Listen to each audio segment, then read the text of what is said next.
The Boxer Rebellion was a dramatic and turbulent chapter in late 19th century China that shook the world.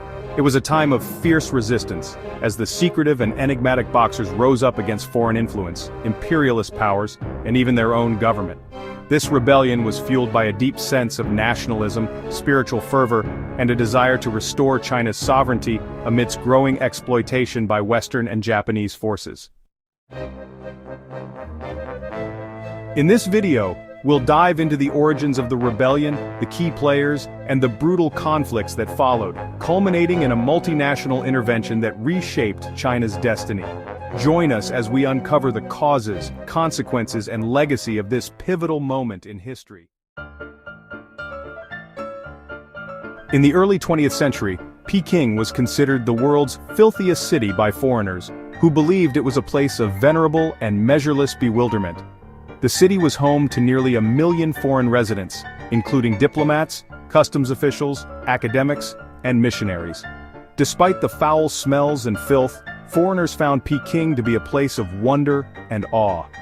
The city's architecture, shaped by successive invaders, was undeniable, with the ancient Chinese city and the Tartar inner city being even more massive.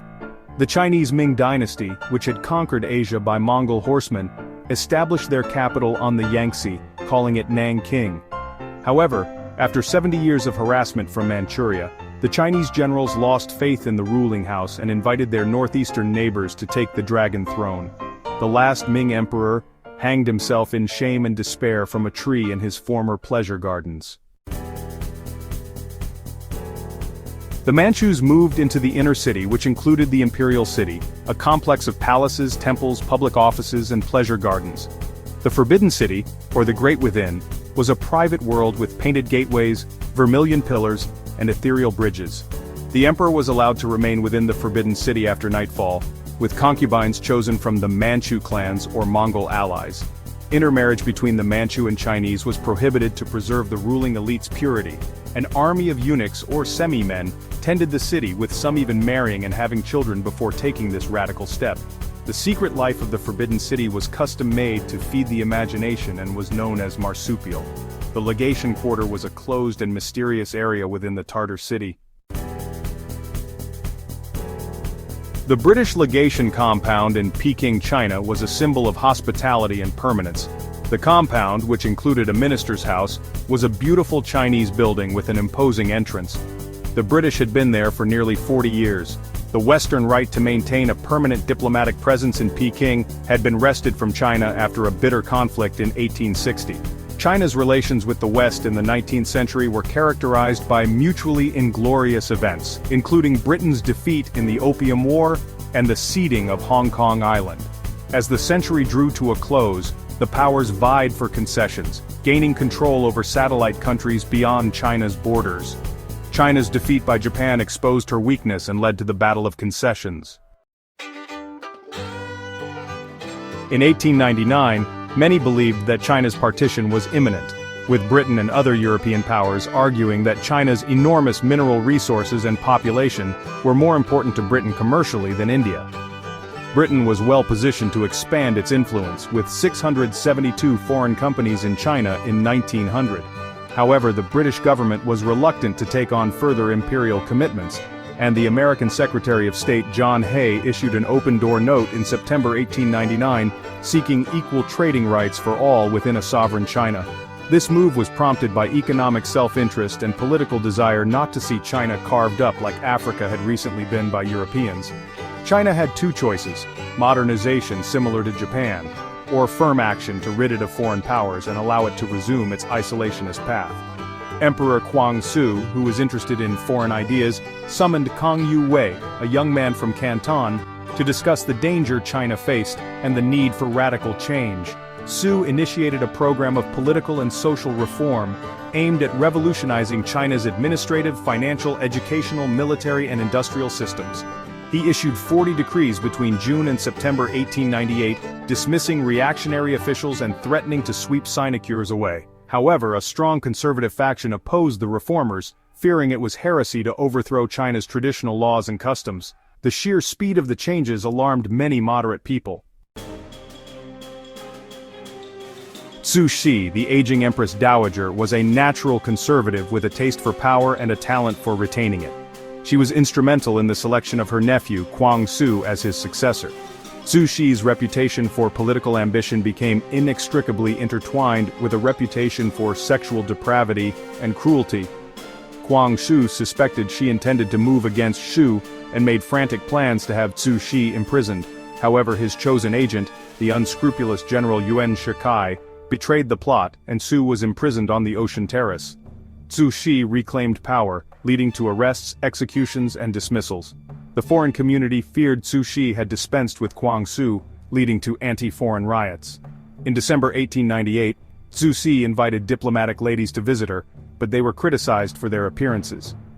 In 1899, China won a diplomatic triumph over Italy, leading Cixi to believe that foreign interference could lead to China reverting to its old life.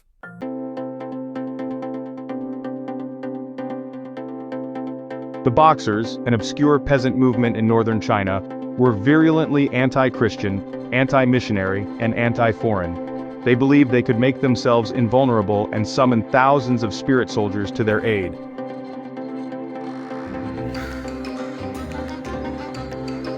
They fused religion, theater, magic, and martial arts in their rituals, influenced by two earlier groups, the Big Sword Society and the Spirit Boxers. The Big Swords were a vigilante group that emerged in southwestern Shantung in 1895, protecting lives and property through deep breathing exercises, magical formulas, and charm swallowing.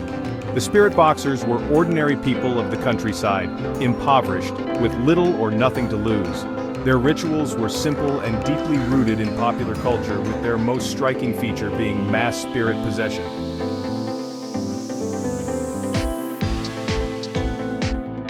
The Boxer movement spread rapidly, spreading organically from village to village using the traditional grapevines of rural life. The ceremonies were deeply intertwined with Chinese popular culture, with gods like Monkey, Sandy, and Pigsy entering the mortal world to rescue people from misery and subjection through a display of heroism and supernatural powers. Despite injuries, the Boxers continued to practice, demonstrating their heartfelt response to desperate and worsening conditions in northern China and an increasing sense of impotence.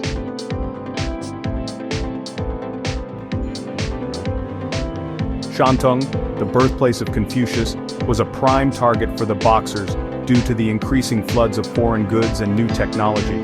The province was also affected by floods and droughts, making it a breeding ground for the Boxers. They blamed foreign interference and Christian converts for alienating China's traditional gods and punishing the land and its people.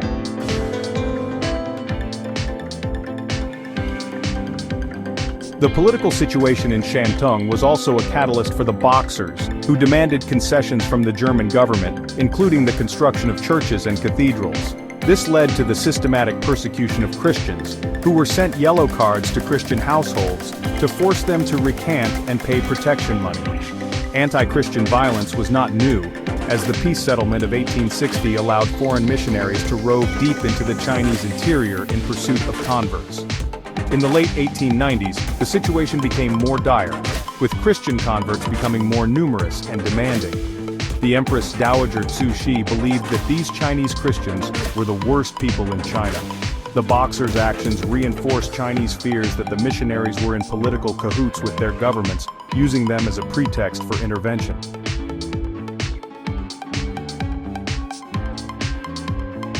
The Chinese converts to Christianity faced numerous challenges in their new country, including stealing land and property, being denied participation in ceremonies and festivals, and being forbidden from practicing ancestor worship. This led to the collapse of the close-knit social fabric of town and village life. Many converts were ostracized by their own communities and became wholly dependent on the missions for their survival. Furthermore, missionaries had rights to build or rent premises, which caused offense. Many foreigners criticized their high-handed and insensitive behavior, such as wearing Chinese dress and adopting the Chinese pigtail. Their portmanteaus were filled with Bibles and were hostile to native religions and ethics. By the end of the 19th century, there were over 700,000 Catholic converts and about 85,000 Protestant Chinese under the guidance of 2,800 missionaries, mostly British and American.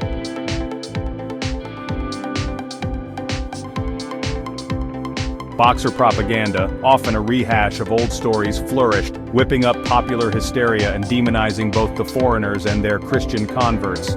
The Christians' prayers were derided as the squeak of the celestial hog, and Christianity was called the pig-oat religion. The fears and anxieties of the Chinese may have seemed absurd to the foreigners, but such irrational prejudice was also found in Europe at the time, leading to violence and even famine. In Britain, reports that 66,000 trained German soldiers were secretly living in London led to the government denying these stories.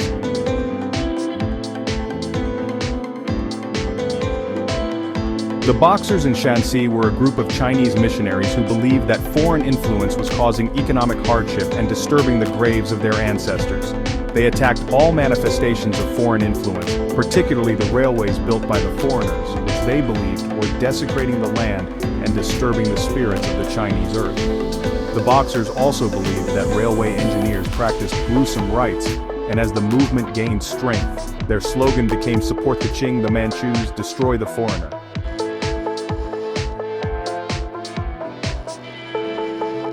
The Empress Dowager and reactionary parties at court, particularly Prince Tuan and his brother Duke Lan, noticed this with interest. The Boxers practiced ritual exercises to induce their gods to possess them, and the Empress Dowager was intrigued by tales of the Boxers' female wing, the Red Lanterns, who claimed strange magical powers, including the ability to fly. Zhu Shi, the governor of Shantung, gave the Boxers tacit blessing in late 1899, and punished officials who had sought to suppress them. She appointed him as the governor of Shanxi, allowing him to freely express his deep-seated animosity towards Christians.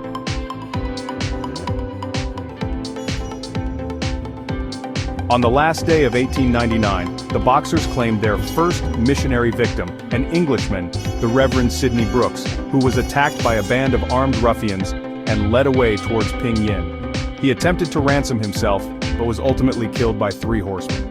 This marked the beginning of a strange and terrible conflict between the Boxers and the Chinese people. In 1900, news of Sidney Brooks's murder reached Peking, causing concern among the Chinese government and foreign powers.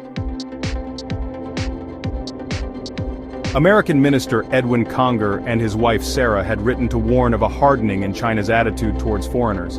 They discussed the implications of Brooks's death and 2 disturbing documents: an imperial decree ordering Chinese officials to be on their guard against foreign aggressors, and a complaint about the tiger-like appeals of foreign powers as they hustled one another to seize China's territories.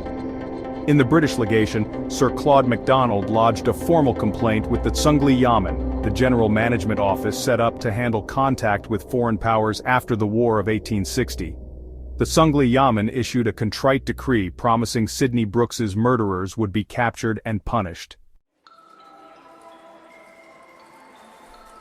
In January 1900, an edict in the name of the emperor shocked the diplomatic community by stating that brigandage had become more prevalent in all provinces and missionary cases had recurred with frequency. The imperial court was preoccupied with something more important than the complaints of foreigners: the imperial succession. On 24 January, an imperial decree announced that the emperor was still suffering from ill health, living in constant dread of going wrong, and unable to beget a son. The foreign ministers made a flurry of demands to the Cixi Yamen for strong measures against the Boxers, but were blandly received and broadly disregarded. George Morrison, a prominent foreign commentator in Peking, was on leave during the early 1900s, and chose to live in a Chinese house instead of the legation area. He documented the weaknesses, affairs and diseases of his fellow Westerners, particularly sexually transmitted ones. Morrison was determined to keep track of Chinese court politics and foreign rivalries. On his return to Peking, he found Boxers everywhere, and believed the Chinese could resist the foreigners. Herbert Hoover and his wife Lou decided to stay in Tientsin, China, to protect their Chinese staff. News of Boxer atrocities began to flood in, with reports of 60 Chinese Catholics, women and children killed at Kaiolo, and a London mission chapel attacked. Sir Robert Hart, the elderly Inspector General of the Imperial Maritime Customs of China, failed to read the danger signs accurately. On May 20th, ministers convened to discuss Bishop Favier's warning about the Boxers, a group of foreigners infected with a deadly poison. They agreed not to send guards to Tientsin but demanded the Chinese government suppress the Boxers and threatened to summon troops to Peking if no action was taken. On May 23rd, the Boxers demonstrated the recognition and approval of the government, and a demonstration of Boxer gymnastics was held. The atmosphere became more menacing, with gardeners and washermen leaving their work and Christian refugees crowding into the city's Catholic cathedrals. On May 28, a man escaped from Changxintien, the headquarters of the Belgian construction staff building the railway line. The German governess, Clara, returned from a shopping expedition to Peking, bearing tales of armed natives and Chinese drilling in the temple enclosures. Belgian engineers and their families were forced to take a caravan into Legation Street, where they were met with resistance from the locals. Another group of foreign engineers at Paotingfu was attacked and left isolated from the outside world. They decided to flee eastward to Tientsin by river, where they were confronted by Boxers who attacked them. Diplomats in Peking were concerned about the situation with the arrival of foreign guards from Taiwan, which they believed would arrive too late. The British legation in Peking was in the strongest position to defend themselves against attack, and on May 30th, Sir Claude MacDonald offered sanctuary to any British residents who so wished. The next day, the news of the guards arrived, and diplomats paced the platform at the railway station. About 350 men from America, Britain, Russia, France, Italy, and Japan disembarked, followed by German and Austrian guards. The British contingent consisted of 3 officers and 76 men of the Royal Marine Light Infantry and 3 Royal Navy ratings. The American Marine Corps led a parade to the legations in Peking, where they were the first to march up Legation Street. As they arrived in Tientsin, many foreigners watched as the various nationalities marched into the city. Despite the challenges, diplomats welcomed the arrival of the guards, hoping that the Empress Dowager would realize her mistakes. In the early 19th century, the Chinese Civil War led to a growing conflict between the British legation and the Chinese government.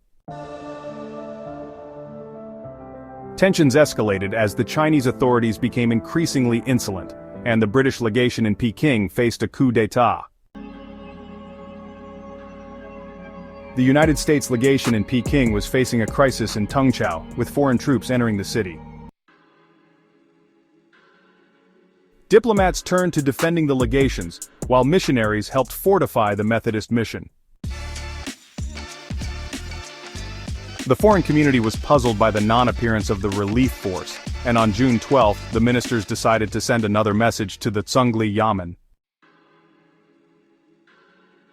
The Japanese responded unequivocally, saying that the Chinese had murdered their 3rd Secretary of Legislation, and Japan could have no more communication with China, except war. In the early 19th century, a group of Boxers entered Peking, causing chaos and destruction. The burning of American missions in Peking led to many parts of the city being on fire, and the burning of the East Cathedral, the Tungtang, and the South Cathedral. The Nantang was also tragic. Boxers were discovered torturing their victims in temples, with some being put to death and others still warm and bleeding. The Austrian compound, isolated on the northeastern rim of the legation quarter, was attacked by Boxers, but they did not kill any Boxers. The failure to kill any Boxers seemed further proof to the Chinese that the Boxers' claims of invulnerability were true. On 16 June, Boxers attacked the Chinese city's trading quarter, setting fire to over 4,000 stores selling foreign goods. The legation quarter was saved only by the city walls, and the Empress Dowager summoned an imperial council to discuss the situation. An ultimatum was produced, demanding that foreign ministers be given responsibility for military matters and revenue raising while the emperor was restored to the throne. The foreign powers demanded the surrender of the Taku fort, which was considered a declaration of war and required the foreigners to quit Peking. The diplomats were divided on whether to leave Peking until their own foreign soldiers arrived to escort them. After 6 hours of argument, the ministers agreed to leave the Zhongli Yamen, but only had 24 hours to prepare. The death of Baron von Kettler had an immediate effect on any talk of leaving the legations. Barricades were immediately strengthened and pickets withdrawn within the legation lines. The Gamewells received a hastily written message from Edwin Conger, urging them to bring their Chinese with them. A great hush seemed to have settled upon the city, as if in awe of the enormity of the crime committed. The situation was even more critical over at the Peking, where more than 3,000 refugees were now huddling with just the few dozen French and Italian Marines sent to defend them. In 1900, British General William Seymour embarked on an expedition to China to lead a multinational force against the Boxers. He ordered the landing of a British force and appointed Clive Bingham as intelligence officer. The British were the largest force with over 900 men. Seymour chose a young consular official, Campbell, as his Chinese interpreter and appointed Clive Bingham as intelligence officer. He was warm in praise of the other forces, including a German corps, Russian, French, American, Japanese, Italian, and Austrian troops. The journey to Peking was initially successful, but Seymour faced challenges in repairing damaged rails and bridges and obtaining water for engines. The situation worsened when vital contact with Tientsin was lost, and the supply train failed to reach Yangtze due to Boxer concentrations holding the bridge. Seymour sent Schlieper and his company down the track to try to restore communication with Tientsin, but found havoc in front of us. He realized the only sensible course was to repair the line backward and retreat toward Tientsin, hoping to take the relief force up toward Peking by river. German commander Captain von Usedom was ordered to hold Langfang and protect the Allies' rear while repairing the bridge at Yangtze. The bridge was damaged and impassable, and the cooperation of regular troops was suspected. Admiral Seymour summoned a council of war and ordered the abandonment of trains and other means of transport. The German contingent was put on half rations and marched in thick blue clothing designed for operations in the North Sea in winter. On the 20th of June, Seymour made only 8 miles of progress during the siege of Peking, fighting the entire way. The Allies took the village of Paitsang, but at a heavy cost. Seymour's priority was to get his 200 or so wounded men to safety. On the 22nd of June, the convoy moved off at 1:15 a.m., and before daylight, Marines had taken the first village to resist. They captured the Siku arsenal, which they successfully captured after an hour of fierce fighting. The Allies received a military bonanza, including 15 tons of rice and medical supplies. On the 24th of June, Chow Yin-ho, Clive Bingham's Chinese servant, sent a cipher message from the admiral to the consul, convincing his tormentors that his journey was innocent. The British forces were prepared to send a rescue party to bring in Seymour's men but were left short-handed by the need to send out a relief column. In early 1900, the people of Tientsin were facing a dangerous situation due to the arrival of thousands of Boxers who were spreading anti-foreign sentiment and distributing instructions to the population. Resupplies were rushed up from Taku to protect the foreign settlement, and Commander Beatty of the Royal Navy arrived with 150 sailors and Marines and 2 Maxim machine guns. On 15th June, the Boxers burned down all mission stations in the Chinese city, including Notre-Dame-des-Victoires, and rampaged through the streets, attacking homes of Chinese Christians, massacring occupants, and destroying any foreign goods they could find. As the situation worsened, admirals lying off the Taku Bar became increasingly anxious, as the Chinese were reportedly reinforcing their strong forts at the mouth of the Peiho River. On 16th June, the admirals agreed to issue an ultimatum to the Chinese, requiring them to surrender the Taku forts by 2 a.m. or face an attack. The Allies could only take shallow draft vessels over the Taku mud bar, and within range of the forts. Some 900 men were loaded into the 9 ships, and in the closing hours of 16th June, the little vessels lined up to face the forts on the northern bank. The bombardment began at 2 a.m., but the Chinese opened fire at 12:50, causing 7 of the 9 Allied ships to fire back. Lieutenant Keyes steered the Fame and the Whiting on a bold mission to capture the Chinese destroyers, which managed to slip upstream and capture all 4 without a single Allied casualty. The Drew household servants were well protected, but Hoover was concerned about the welfare of the 3,000 to 4,000 Chinese Christians in the settlement. They were in a near-hysteria mood, insisting they were being fired on from within the settlement. Captain Bailey, conducting a drumhead trial, was ordered to stop the trial and hand the Chinese over to Hoover. The native Christians' work was of the greatest possible service in saving the settlement, as they sewed gray caps to cover the British Blue Jackets' straw hats, built barricades, carried ammunition, provisions, and water, and dug graves. Lou Hoover volunteered to work in the hospital and organized Chinese women to milk the settlement's herd of cows, which were saved by Wilfred Newberry, one of Hoover's mining staff. Lou and her husband Herbert Hoover set sail for China on their wedding day, to prospect for coal and mineral deposits. As the bombardment continued, the civilian community settled into a routine, with most women boring the trouble well, but some were hysterical, and 1 or 2 nearly died of heart failure.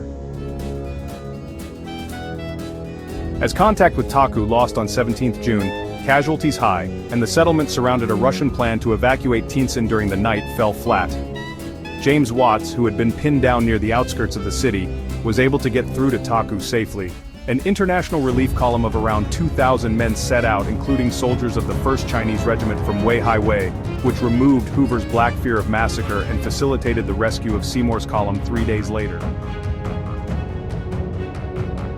On 21 June, foreigners in Peking faced their first full day of siege life, with many civilians sleeping under trees or benches. The Austrians abandoned their isolated legation and fell back on French barricades, leaving the northeast sector of the legation area in enemy hands.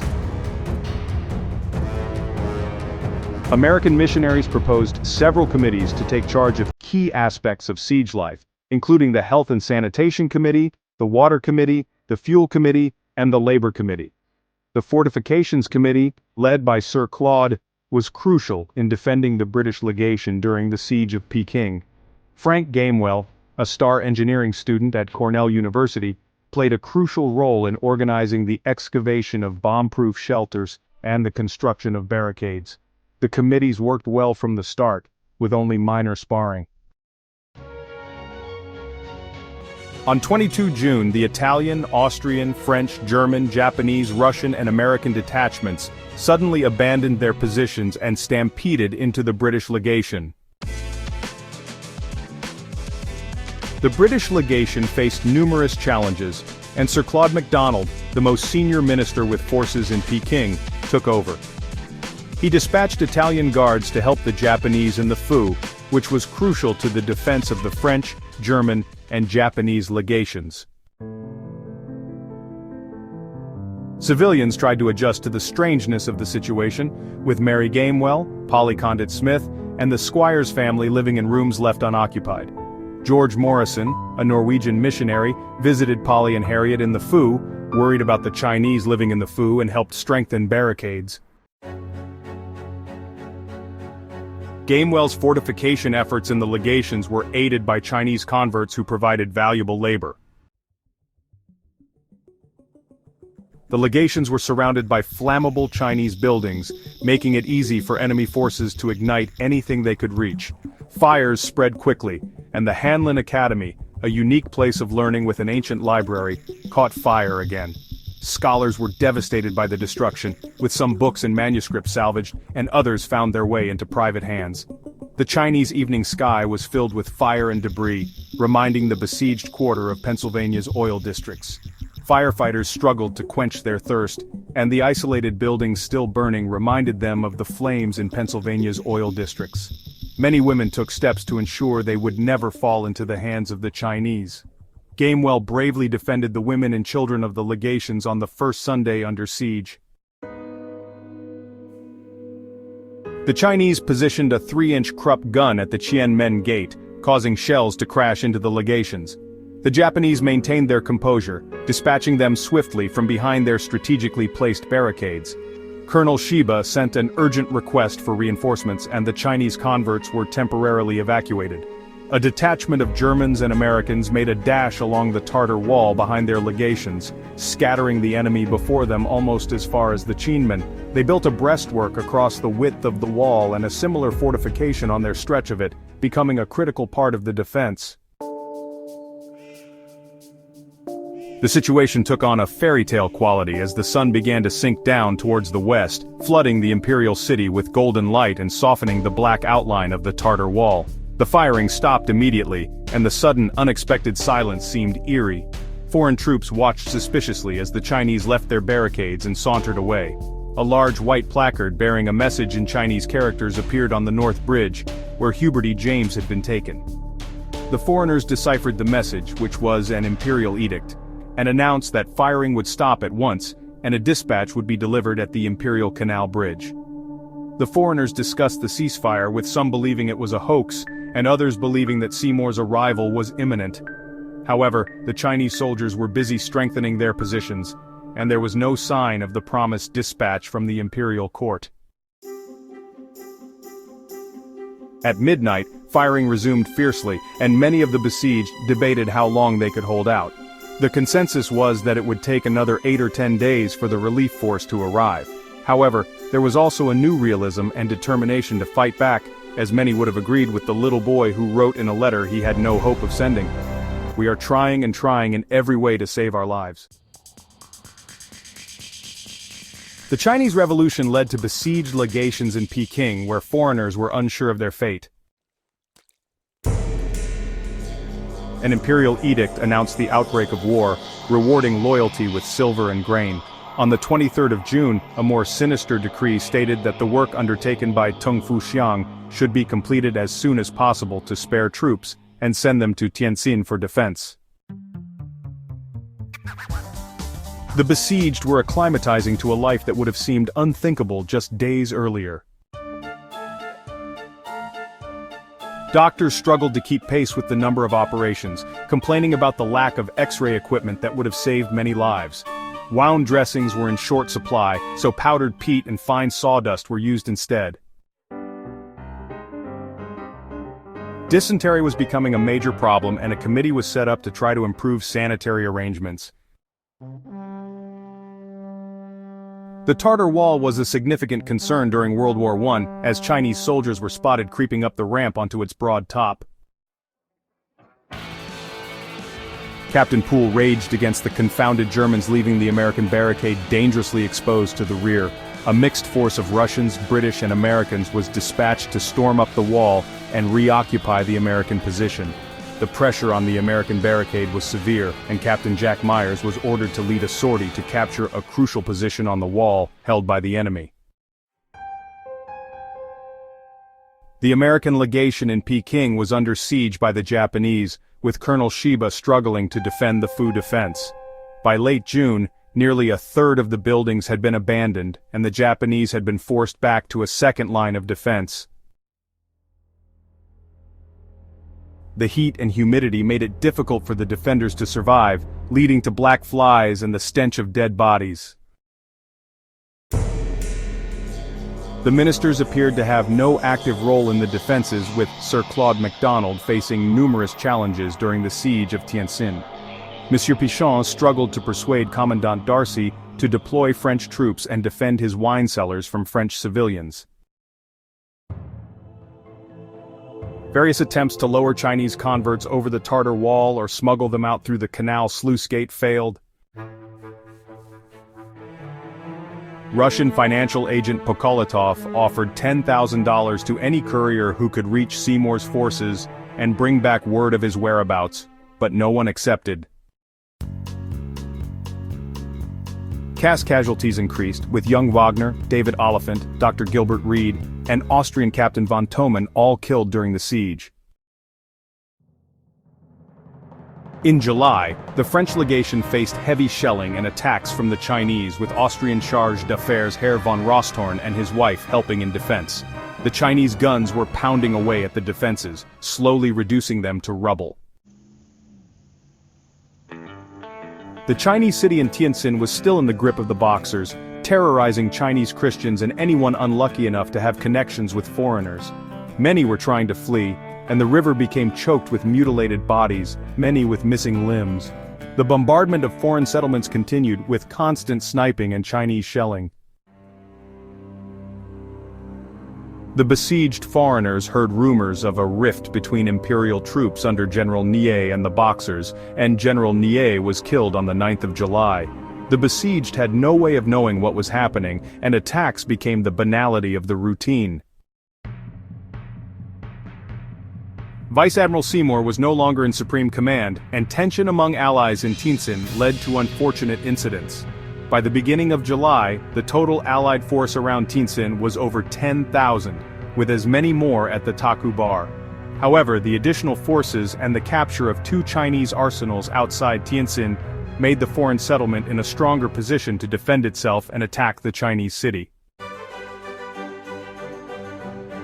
Relief was still a long way off in Peking. On the 9th of July, a Christian messenger posted on the bell tower that nothing known of the approach of foreign troops. Queen Victoria received a shocking message through Reuters, stating that all foreigners, including 400 soldiers, women and children who held out at British legation, had been killed. The British government warned the Chinese envoy to London that the Chinese government would be held personally guilty if the members of the European legations and other foreigners in Peking suffer injury. On July 13, the Fu was heavily shelled by 4 Krupp guns, leading to a furious attack on the Japanese and Italian defenders. Colonel Shiba ordered a retreat, and at 4 p.m. the Chinese attacked on all sides. Sir Claude dispatched men to vulnerable parts of the defenses, and the German Second Secretary von Bergen arrived just in time to counterattack. The Russians joined the German forces under Lieutenant von Soden and drove them off. In the early evening, a tremendous blast occurred, destroying 2 mines in the French legation compound. The besieged speculated that the Chinese were using dead bodies as material for their barricades. The French legation compound also fell back to a new line of defense, losing about 2/3 of their original area. A skirmish in the Hanlin occurred, with Captain Poole leading a small party through the wall into the Hanlin grounds to occupy a ruined temple. The besieged agreed that there was no question of surrender, and they preferred to go down fighting, preferably shooting their women and children first. During these dangerous and uncertain days, the legation's extensive library held a macabre attraction. The nearest similar harrowing siege seems to be that of Lucknow, where a heterogeneous multitude held out against fearful odds in expectation of relief by Havelock's Highlanders, resolved to die of starvation rather than surrender. In India, the King of Delhi had been trying to regain his throne, while the Empress Dowager had no such excuse in making war on practically all the nations of the civilized world. The Chinese government requested an old pamphlet from General Gordon, which advised the Chinese on how to wage war against foreigners. The pamphlet advised them to never show themselves in open attack, but gradually wear out the enemy by constant firing at night. Norwegian Nestergaard escaped through the legation lines to advise the Chinese on their tactics in person, and the Chinese respected him. They gave him a good dinner and showed his gratitude by volunteering valuable information about the state of the legation's defenses. Despite Nestergaard's exploits, the defenders were aware of the fragility of their situation. Captain Newt Hall replaced wounded Myers as commander of the American Marines, but he disagreed with the proposed new position and decided to leave his barricade. An elderly Chinese messenger returned, claiming the attacks on the legations were due to the aggressive actions of foreign soldiers, and advised them to leave the legations with their families and staff and place themselves under the protection of the Zhongli Yamen. The message was met with astonishment, ridicule, and contempt. A prisoner captured by the French 2 days earlier had said there was tension between Prince Tuan and Prince Qing, but Sir Claude replied that the ministers' persons were sacrosanct, the legations would continue to defend themselves, and the foreigners had no intention of going to the Yamen. Another serious loss occurred when Henry Warren, a popular British student interpreter, was hit in the face by a shell splinter while doing duty with the Japanese in the Fu. Colonel Shiba asked for the men to be taken off duty for 24 hours to recuperate and replace them with British volunteers and Marines. On 16 July, Captain Strauss and Morrison took a relief party to the Fu River, but were caught in a shower of bullets while returning. Strauss suffered a severed artery in his thigh and died 3 hours later with Morrison by his side. He was buried in the same grave as young Warren, whose funeral Strauss had helped arrange. Captain Ray replaced Strauss as commander of the British Marines, but Captain Poole criticized him for not having the confidence of his men. Sir Claude chose Herbert Squires to take over Strauss's role as Chief of Staff. He reflected bitterly that if their losses continued at the same daily rate, by the end of July, there would be nobody left to oppose Tung Fuxiang's bloodthirsty ruffians, but women, children, and 120 grievously wounded men. Media reports confirmed the massacre, leading the outside world to believe the diplomats in Peking were dead in July 1900. The Daily Mail reported the massacre, claiming that all white men, women, and children were executed. The Times followed, describing the Europeans as brave against overwhelming barbarians. The Times also published obituaries of Morrison, MacDonald, and Hart, who were criticized for their lack of warning. A memorial service for the Europeans massacred in Peking was planned for 23 July, but persistent doubts about the Daily Mail's story led to the cancellation of the service. In early August, messages from other ministers began to prove that the story was entirely fictitious. New York Times reported that the public execution of foreigners had been going on in Peking for 10 days, and that poisoning of women, the suicide of Sir Robert Hart, the chief of customs in China, and the dismemberment and mutilation of victims of the mob were all reported. Morrison exposed the identity and disreputable background of the Daily Mail's special correspondent, who had sent the misleading dispatch from Shanghai. Prince Qing agreed to a ceasefire, and on 17 July, a truce began. The psychological effect of being in touch with the outside world again, though unreliably and distortedly, was almost more important than the ceasefire. The Squireses, defenders of the Chinese city during World War II, faced exhaustion and stress due to their monotonous diet consisting of horse, pony, or mule, and rice. They were generous, inviting missionaries for meals and providing food for wounded patients. Missionary women took special care over meals for the wounded, producing excellent breakfasts, dinners, and suppers from very little else. The missionaries were concerned about the Chinese in the Fu, who were under constant attack and cut off from the rest of the besieged. Many of the converts disliked working on the fortifications within the British legation and preferred working for the non-Christian Japanese. Colonel Shiba raised a force of Christian volunteers, drilling them and arming them with rifles captured from the enemy. As the attacks continued, the missionaries had little to do for their converts, as their chapel was not particularly secure. American missionaries found solace in singing hymns and songs outside the chapel door, which elicited a storm of rifle fire. The stresses and strains of siege life led to better organization within the community, with the opening of a model laundry leading to the success of the washing process. However, the absence of real news became increasingly difficult to bear.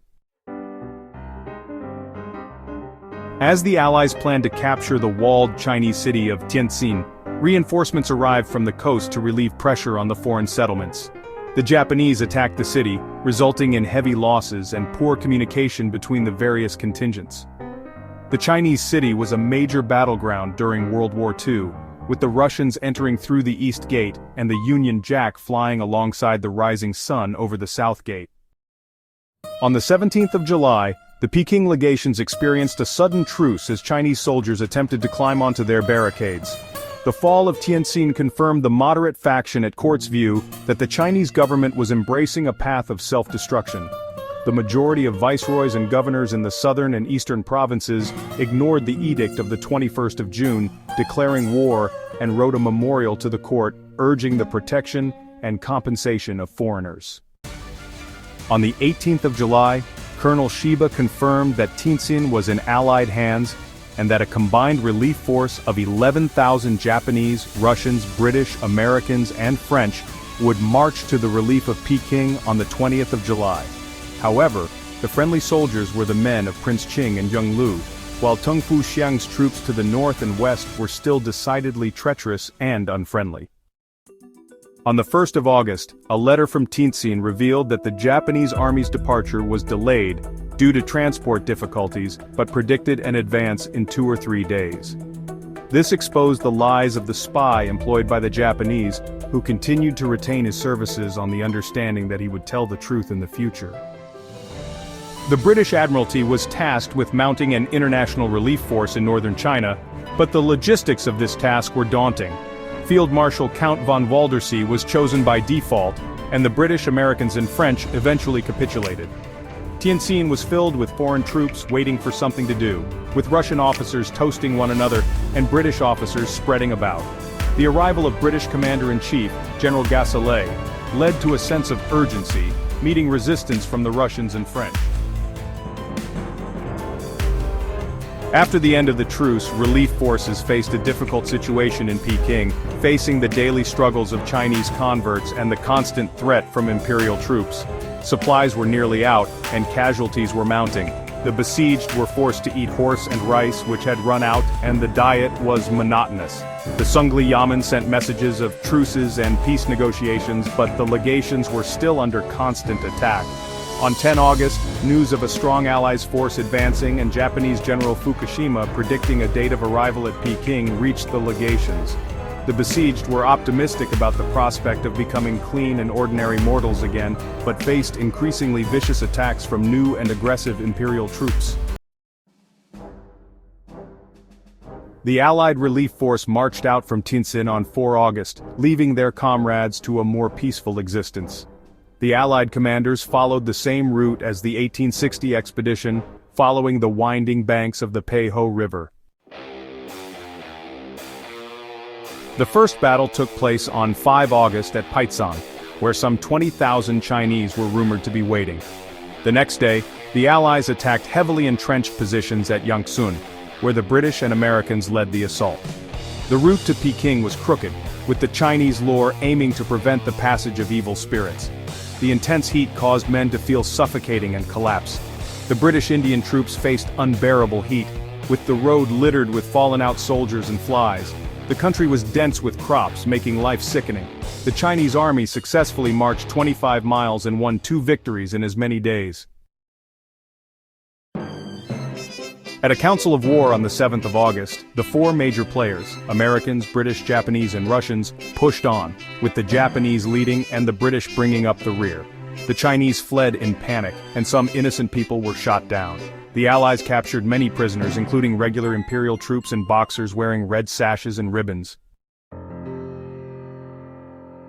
On the 8th of August, Sir Claude MacDonald sent General Gassale and General Chaffee a note advising them to enter Peking by the south gate of the Chinese city, advance up the main street, and turn off toward the sluice gate running under the Tartar wall. The army made steady progress, taking a series of towns, including Hoshiwu, where they discovered plans to flood the countryside and drown them. On the 12th of August, the Allies arrived in Tungchao, a walled city near Peking, where the imperial troops had melted away and looting was rampant. General Gassale volunteered to take this position after consulting Frederick Brown, who advised him to aim for a gate in the east wall of the Chinese city, the Sha Woman.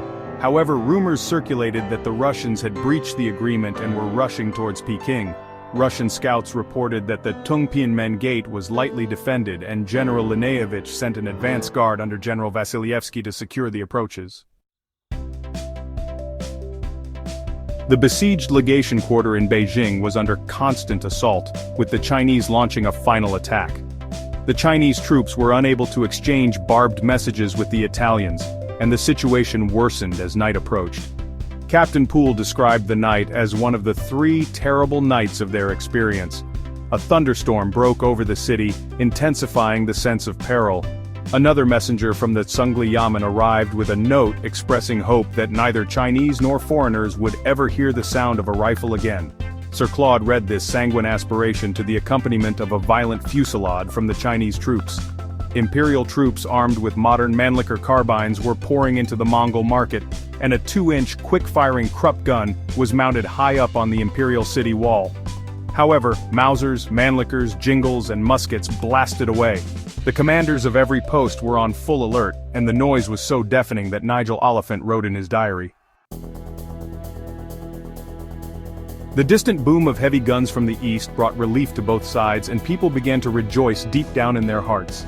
The news spread from building to building, and people poured out outside, shaking hands, dancing, laughing, and crying. In the euphoria, people began to wonder which country's troops would be the first to reach them.